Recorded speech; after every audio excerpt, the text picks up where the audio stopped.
The case against stocks. Now, it's going to trigger some people. Thomas P., I know you're out there. This will trigger some others. Off the top of my head, I can't remember who else is a big stock jock. There are many of them. That's okay. And this is not to say don't own stocks. Okay, good. Right about the bottom. But I'm going to make an argument against stocks. And this, again, I'm not saying don't own stocks. I think what you should do, actually, is you should do what I've done. The third portfolio. That's not very good. And what you want here is cash. It's paying 4.8% right now. You want bonds. Let's say 4% right now. And you want stocks, all right? Stocks. But Josh, stocks are up for the year 7.5% or whatever it is. Yeah, I get you. We're going to make a case why you don't want to go 100% stocks, the case against stocks. All right. So check this out while I erase this. I love being down here, man. I love being back on the whiteboard. I love it. It's been a long time, actually. Bust out the old PVC pipe. Is there anything PVC can't do? What's this, a quarter, 3/4? Yep, 3/4 right there. See that? No, I can't. It's always right there. 3/4 PVC pipe. Is there anything PVC can't do? All right. So how do stocks make money? And by the way, this is going to be my course. This video won't be my course, but we're going to go in deep in my investing for regular people course. Remember how stocks make money. Stocks make money by two things and two things only: dividends and earnings growth. That's it. Two ways early, and that's it. Earnings growth plus dividend yield equals stocks. Now you also have plus minus of PE, price to earnings ratio. So basically what people are willing to pay for $1 of earnings. Sometimes, like right now, I think the S&P 500 is like 22 or 23 PE, something like that. In 1999, it was at 35. 1982 is at 8. All right, so if people are willing to pay more for $1 of earnings, you can make money. Temporary until people say, I'm not willing to pay more for $1 of earnings. It's all temporary. Price expansion, PE expansion, or PE contraction. That's temporary, just based on what people's preferences are. That's not based on anything other than, I feel stocks are a good buy. Okay. But this is where stocks make their money. Dividend yield plus earnings growth. All right. So earnings growth, we know right now dividend yield is about 2%. All right, so dividend yield is about 2%. Earnings growth is based on what? Well, it's based on the economy, dude. I mean, I get it. You know, we'll have all kinds of people say, and GDP doesn't determine stock market returns. At the end of the day, a stock cannot outperform the stock market in terms of the index. Maybe a individual stock in. The stock market, we'll just use VTI, the total stock index, cannot outperform the growth of an economy. It can't. All right, so the economy is growing. You would think stock market would grow too because earnings growth. If the economy is stagnant, you would think stock market would not grow because of earnings growth. Makes sense, right? Yeah, of course it does.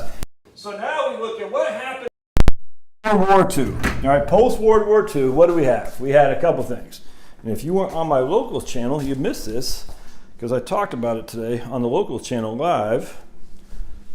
Still not quite perfect. I want to get that down a bit. All right, that's it. So I want to bring this up a little bit here. Hold on just a second, folks. There we go. Make this a little bit closer. Yeah, that's better. All right, good. We got more space there. This is so professional. Dude, I don't care. Who's that guy that people say is very professional? Safeguard Wealth Management or something like that? That ain't me, baby. All right, there we go. That's pretty good. All right, that's good. All right, so what happened after World War II? All right, because remember, post-World War II is when the markets took off. From 1946 to 1968, the stock market went gangbusters relative to bonds. All right, so you take that 20-year time frame and you exclude that, stocks and bonds look pretty close. All right, but there's that 22 years from 1946 to 1968, the markets just took off because it's post-World War II. Why?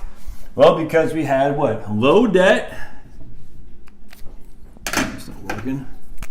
Low debt. Dude, none of these guys are working very well. I need some better ones.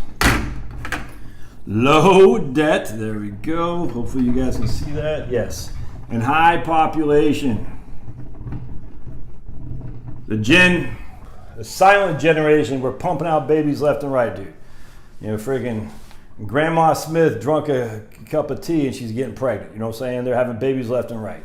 Low debt. We had debt after World War II, I grant you, but that got quickly regulated, and the debt from the 1940s, late 1940s to basically 1965 was minimal. It's just a fact. All right, so what has happened since? We've had an expansion of debt. Expansion, not just for the government. I didn't talk about government, yes, but also in terms of the personal consumption as well. All right, so the households have an expansion of debt as well. And I'm not one to sit there and say, oh my goodness, we're all going to die on debt. Not like that. But we've had an expansion of debt like just insane. Is all there is to it. And we've also had a decline in population in terms of babies being born. My man Carl, who goes by pooping while standing, said 40% of men under the age of 45 don't want to get married and have no desire to have children or something like that. That's not good. And you can only import so many people. At some point, though, the importing of the immigrants is going to stop because there's going to be a fight for resources that are getting more and more scarce. As resources get scarce, the price for those resources go up, the competition for those resources go up, and all of a sudden it's going to be an unwelcome place for people coming in and taking your resources. That's just a fact. It's already going to happen in Europe. You can see this a mile away. It will happen here as well. It'll be a little bit behind. Why do you think Japan limited their immigration? Because of the competition for limited resources. Just that simple. Will that come back and bite them in the butt in 20, 30, 40 years? Probably, because they're a dying population. There's no other way around it. North Korea, all the Asian countries, China, Korea, all dying. I don't know about Thailand, but I imagine the same thing. Europe is dying. You know what I'm saying? The United States is a slow death, not quite as bad as Europe and Asia, but it's happening, man. That's all there is to it.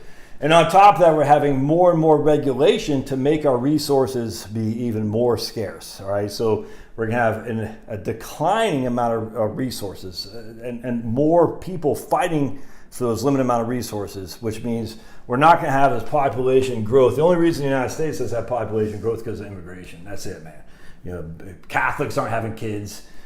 Mormons are having kids, but even that is dropping too. So there just ain't any kids being born. You got to pump them out, man. Pump them out, but no one's doing it anymore. But our debt is going through the roof. What is debt indicative of? It's a drain against future consumption. All right, so how does an economy grow? The United States economy grows how? Our GDP is based on what? 70% of the GDP is based on personal consumption. All right, personal consumption, PCE. Oops. PCE is personal consumer consumption expenditures. I can't remember what the C stands for off the top of my head. It doesn't matter. PCE is divided into two categories. We got goods and we got services. All right, when I was growing up in the 70s, we didn't have a TV. We couldn't afford a color TV. We didn't have a car. We didn't have an air conditioning unit. We didn't have a gas grill. We didn't have a microwave. We didn't have any of this crap, you know what I'm saying? Because it's well too expensive for us to buy. We couldn't take plane tickets. None of that crap could. Going to the 80s now, with massive amounts of cheap foreign goods being sent to the United States, all of a sudden we could afford that. You know, I mean, when I say the 80s, I'm talking the late 80s by that point. Now, if you're younger than me, 52, you might not be aware of that, but that, you know, like my kids, they've always had air conditioning, they've always had color TV, they've always had microwave, they've always had gas grills, always had access to meat. We didn't have any of that crap growing up. But you're so poor. Okay, I wasn't that poor. We were poor, but everyone was poor back then for the most part, back in the 70s. If you're older than me, you know exactly what I'm talking about. So now, though, we can have all that stuff. Why? Because we've imported so many goods. And as I've written in my book, Relax and Retire, Debunking the Inflation Myth, the price of goods hasn't changed much since 1950 in terms of what the amount that we're spending on goods. I get it. If you look at the price of goods, TVs, computers, all this stuff, it hasn't changed much. I think it's gone up by like 1% to 2% or something like that. Hasn't gone up much. All right, it just hasn't. Services on the reason for that is because we're importing it. You know, so look at what a cost of a TV was relative to your income by 1970. Look at what a cost of a TV is now compared to your income. It just hasn't gone up that much. It hasn't. Microwaves, the whole thing. Yeah, you got to look at it relative to income because income's a driver of your ability to afford this. All right, so you don't just say, well, the price of a TV in 1975 was $80 and now it's $300, so you're wrong, Josh. You got to look at relative to spending power, essentially. And when you look at relative spending power, the price of the goods that we import haven't gone up much. Services, on the other hand, have gone up, I don't say exponentially, but gone up a lot. Services is cost for your nurse, The cost to hire a doctor, the cost to hire a plumber, all that stuff has gone up because we can't really import that service. Now we can in some regard, cheap labor, landscapers, roofers and stuff, and that's what put American-born laborers out of business. I get you. You can't really hire out a Guatemalan immigrant who can't speak the language to wire up your house. I mean, you could, I grant you, but no one's going to do that. So you're going to hire an American. The American is going to demand a fair wage in American dollars, and that way the price of service has gone up because we cannot import electricians and all that. And that's a good thing. Well, it's a good thing because we want the American wage to be paid for that guy. You know what I'm saying? Financial advisors, you can't import that. I mean, they're trying to. I get it. They're trying to, but it hasn't done that yet. It's too much. So anyway, so what we see here is we see the price of goods flatlining. What has that done to growth? What gives us more disposable income to buy other stuff or to spend on services? All right, so all these things, we've had disposable income in which we could use because the price of goods is flatlined just to basically bid up the price of services and to buy more goods, all right? And that's just a fact. So let me ask you a question. What happens when the United States says, you know something? We've spent all this money, we sent all this money overseas. Well, it's not the United States, actually, it's gonna be the other countries. And they say, we sent all this money, so here's the US. We take our dollars, all right, and we ship them over to China. And they sent us goods. We'll say a TV. That's not really a TV. That's supposed to be an antenna. That's a TV, an old-fashioned TV. So they take our dollars, all right, and they ship us our goods. That's how it works. And then they turn around and buy our bonds, by the way. So what happens now for the Chinese who are building those goods? Well, they start to demand higher and higher wages because their quality of life needs to improve as well. So they start to demand higher and higher wages. What does that do to our price? Well, inherently that makes our price go up as well. All right, you hear me so far? So the Chinese, the Vietnamese, the Indians, all these people, they're not living off slave labor anymore. They're pretty close to it, but they're living off higher because the demand for their wages has to go up. Why? Because they're getting more and more into the middle class. That's just a fact. So when that happens now, we have to pay more for foreign labor, for foreign goods. What does that ultimately mean? It means less disposable income for other things. All right, now on top of that, going back to the debt.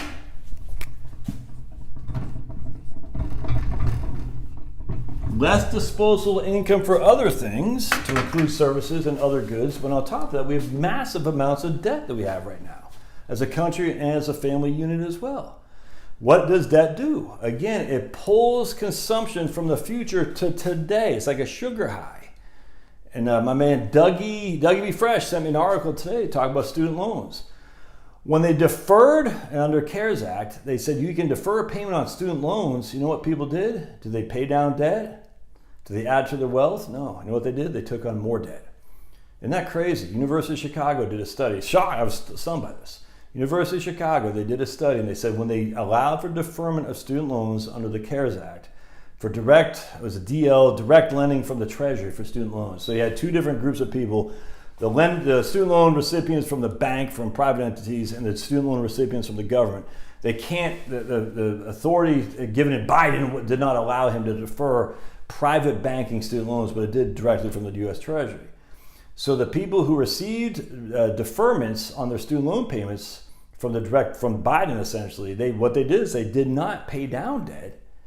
You know what they did? They increased their debt by mortgages, auto loans, and other consumer debt and credit cards. So they actually have more debt now and a higher monthly payment to service the debt because we allowed them to defer their payments. Crazy. So what does that do? What does debt do? That means there's less money to spend in the future. Less consumption. Less consumption. Less goods to buy, less services to buy because they've already bought it. They already took the debt. And that's me, that's you, that's everybody, and the country as a whole. So we have two things. We have less demand because the debt levels are so high. On top of that, we're going to have higher prices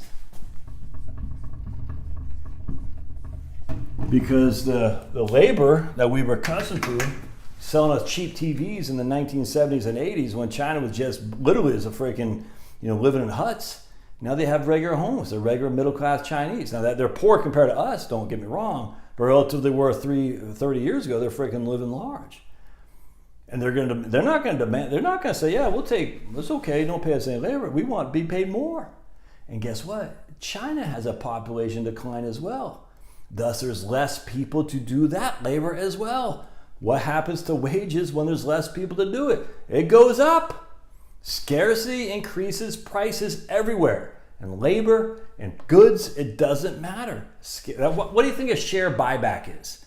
So Amazon's got 1 million shares outstanding. They say, we're going to buy back 50% of our shares. What do you think happens to the price? You think it just goes up by the 50% from they're going to buy back the shares? No, it creates scarcity. So now there's 500,000 shares outstanding, which means the price is going to go up because they've made they made the stock more scarce. They've eliminated some of the supply. When the supply is limited, i.e. scarcity, the prices go up. It's just basic economics. How does a stock grow? It grows by price to earnings expansion and contraction. People, are they willing to pay more for $1 of earnings or less?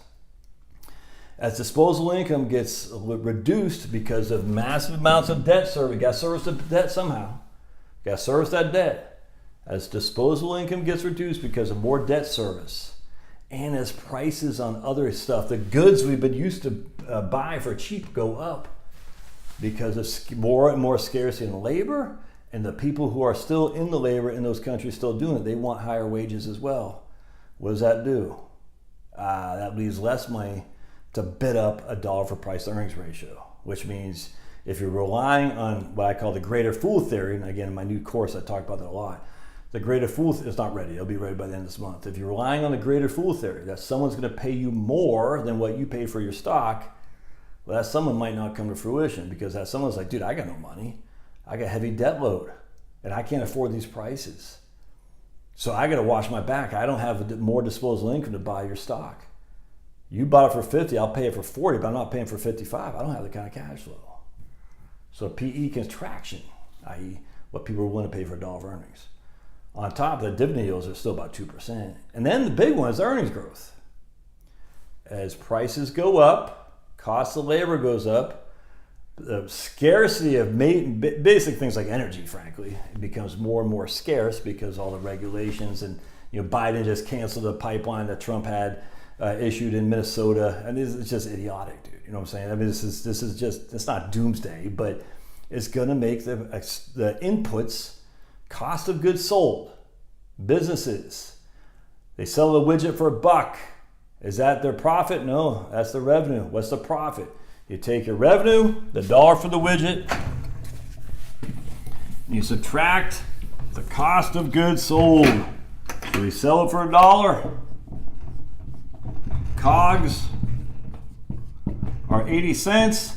That's a 20% profit margin. What happens when things become more scarce and inputs get more expensive, i.e. labor, energy? What happens? Then this 80 cents becomes 90 cents, and now we reduced our profit margins to 10%.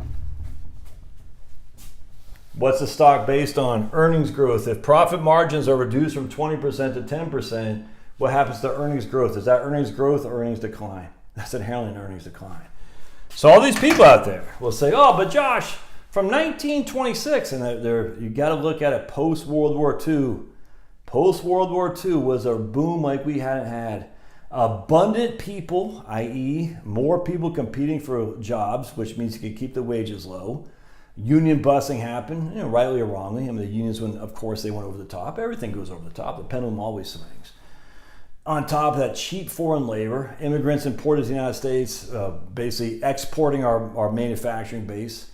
That made the products cheap, which made the prices cheap, and on top of the prices were cheap relative to what the mass middle class could afford to pay. The Scanlon family from 1970 to 1980, the 70s to the 80s, we couldn't afford it, now we could. You know what I'm saying? And that meant massive profits for stocks. And we've seen a run since 1948 to basically at the end of 2022, like we haven't seen, like we'll never see again. Just as those days are gone, man. Less people, more labor cost, more fight for scarce resources, the more cost of inputs. But AI, yeah, AI, okay. It's kind of like when I hear batteries. Josh, don't you know we're going to live off battery power for solar? Man, we've been hearing that since Edison. Do you not know your history?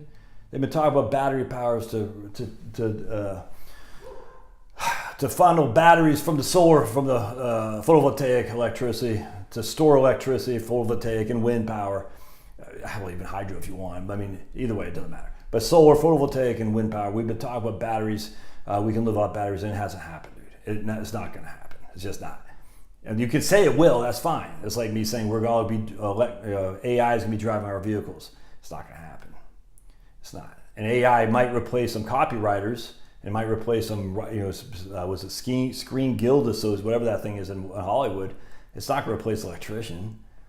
And less people are coming up in the electrician ranks, which means what happens to the cost of getting an electrician? It goes up, dude. It's just rocket science. It's not rocket science. Price of electricity goes up. What happens to your disposable income? It goes down. You're going to be buying less goods. Less goods means what? Less widgets a company can sell. Less widgets a company can sell, plus higher inputs to their cost of goods sold. What does that do for their earnings? It reduces the earnings. If you look at stocks, how does it grow? Dividend yield, earnings growth, plus price expansion or contraction of PE ratio.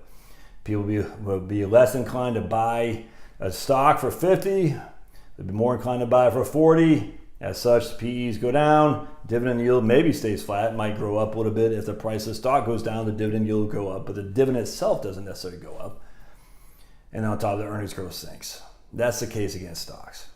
That doesn't mean you don't have any. But it's blindingly obvious for all to see. Remember, my friends, the S&P 500 is a market cap weighted. So the more the companies grow, like right now, I think it's like for like 5 stocks have run the whole S&P 500 for this year or something like that. So those stocks are running the S&P 500, because of AI. The AI boom's like, oh my goodness, we never heard this before from the late 1999. The internet boom is this is literally a rehashing of what happened in 1999. The price to earnings ratios aren't the bubble that they were back then, I grant you, but still, it's the same kind of thing, dude. So now you got these few companies taking off like a freaking bat out of hell, and what does that do? It makes the S&P 500 VTI grow with it because VTI and S&P 500 are market cap weighted. The bigger the companies that grow the most get more and more. They're the bigger and bigger constituents of the S&P 500. Thus, the more they grow, the more the S&P 500 grows. It's like a self-fulfilling prophecy. But then all of a sudden, something happens, and people are like, oh, yeah, these things are too high, and that means the growth doesn't just flatten, it goes down even more, like what happened in 2000, 2001, and 2002. The tech bubble popped 9, 12, and 22% respectively in the S&P 500. Why? The dividend stocks did fine. Is the growth stocks that took the S&P 500 from 1995 to 1999, like averaged 35% a year. And that when that stuff happened, your dividend stocks didn't get killed, but the S&P 500 did because the constituents are so heavy on tech. And the same kind of thing's happening now. Again, that doesn't mean you get out of stocks, but man, prepare, dude. All right, if you like what we do here and you want to support the channel, buy me. I gotta say this at the beginning. Buy me a cup of coffee. It's in the Doobly Duke. $5 a cup of decaf. If you want to buy 3 cups of decaf, I'll greatly accept it. Buy my book, Relax and Retire. It'll be in the Doobly Duke because it's a great book. It talks about how we've been the difference between services and goods and personal consumption expenditures, PCE, personal consumption expenditures, that's what it is. And why that's so important for GDP. 70% of GDP is PCE. All right, that's you and me spending. If we're heavy in debt, that means less spending. That's just a fact, dude. If prices go up, that means less spending. That's just a fact. That means GDP goes down or at least levels off. So where does the grove come from? Love your thoughts. We'll see you.